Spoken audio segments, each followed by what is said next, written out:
On a cold night in Berlin, a wall stood silent. For 28 years, it had divided a city, a country, and the lives of millions. Concrete, barbed wire, guard towers, and armed soldiers. This was not just a wall, it was fear made physical. After World War II, Germany was broken. The country that once stood at the center of Europe was now split into pieces by the victors of war. The eastern part fell under Soviet control. The western part aligned with the United States and its allies. Berlin, the capital, was also divided even, though it sat deep inside communist East Germany. What followed was not just political tension, but a battle of ideologies. Capitalism versus communism, freedom versus control. By 1961, East Germany was bleeding people. Doctors, engineers, teachers, entire families were escaping to the West.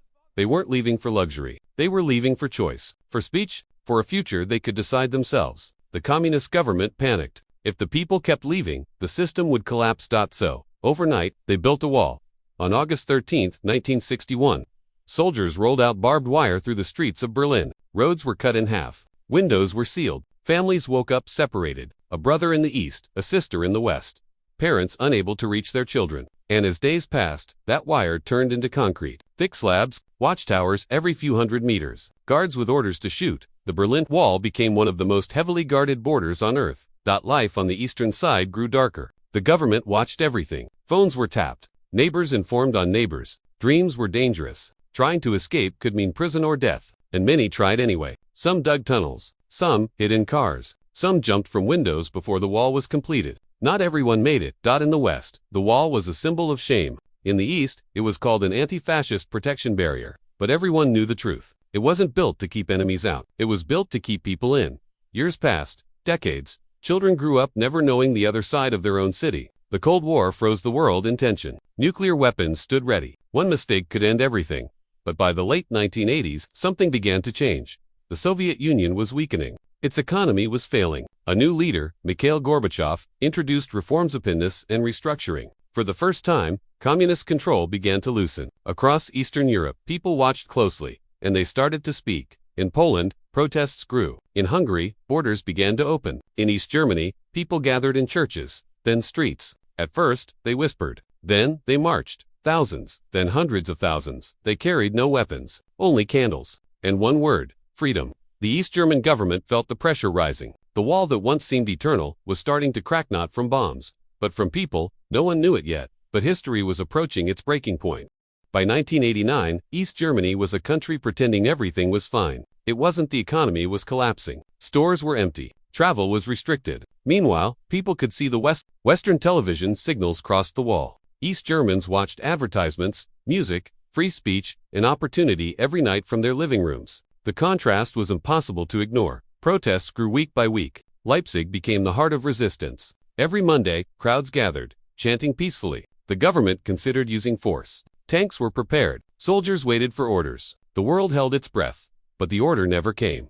The leaders were afraid. They remembered China's Tiananmen Square earlier that year, where bloodshed shocked the world. East Germany could not afford that kind of attention. The Soviet Union made it clear. It would not send tanks this time. The wall, once protected by guns, was now protected by confusion. On November 9, 1989, East German officials decided to ease travel restrictions. People would be allowed to apply for permission to leave the country. It was meant to calm the public. But the announcement was rushed. Poorly written, poorly explained. That evening, a party official named Gunter Schabowski stepped in front of cameras for a live press conference. He shuffled through his papers, visibly unprepared. A journalist asked a simple question: when do these new travel rules take effect? Schabowski hesitated. He looked down, he read the note again, then he said the words that changed history. As far as I know. Immediately. Those words spread like fire. East Germans heard it on TV, on the radio, by word of mouth. Thousands rushed to the border crossings. Guards were confused. They had no orders. Phones rang endlessly. No one answered. At the Bornholmer Street crossing,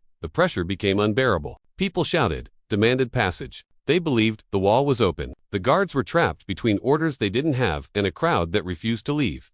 Minutes felt like hours.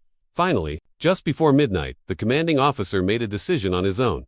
He opened the gate. Don't warning. No announcement. Just a barrier lifted and history collapsed with it. People ran. Some cried. Some laughed. Some stood frozen, unsure if it was real. East met West for the first time in nearly 3 decades. Strangers hugged. Champagne bottles appeared from nowhere. Someone climbed the wall. Then another, and another. Soon, the wall was no longer a border. It was a stage. Across the world, cameras captured the moment. A symbol of division fell without a single shot fired. The Cold War didn't end that night, but it was never the same again. What armies failed to destroy, ordinary people dismantled with their hands. As dawn broke over Berlin, the impossible had become reality. Thousands stood on top of the wall, hammering at concrete with whatever they could find. Chunks were broken off as souvenirs. The guards, once feared, now watched in silence. Some even smiled. The power they represented had vanished overnight. But the fall of the wall was more than a celebration, it was a shockwave. Within weeks, communist governments across Eastern Europe collapsed one by one. Borders opened, elections were held. The Iron Curtain, which had divided Europe for decades, was dissolving. For Germany, the moment was both joyful and terrifying. Reunification was not simple. Two systems, two economies, two identities forced together. East Germany had lived under control for 40 years. Suddenly, it faced capitalism, competition, and uncertainty. Factories closed. Jobs disappeared. Not everyone benefited equally, yet the freedom to choose to speak, to travel, to vote changed everything. In October 1990, Germany officially the wall was gone, but its scars remained. Even today, you can trace its path through Berlin marked by lines in the pavement, a reminder of how easily walls can be built, and how hard they are to remove. The United States watched the events closely. For Americans, the fall of the Berlin Wall symbolized victory not through war, but endurance, a belief that democracy could outlast oppression, that ideas are stronger than concrete. But history is never that simple. The Cold War ended, but new conflicts emerged. New walls were built elsewhere. Fear didn't disappear. Power didn't vanish. It only changed shape. Still, November 9, 1989 stands apart. Because for once, history moved without violence, without generals, without missiles. It moved because ordinary people refused to stay silent.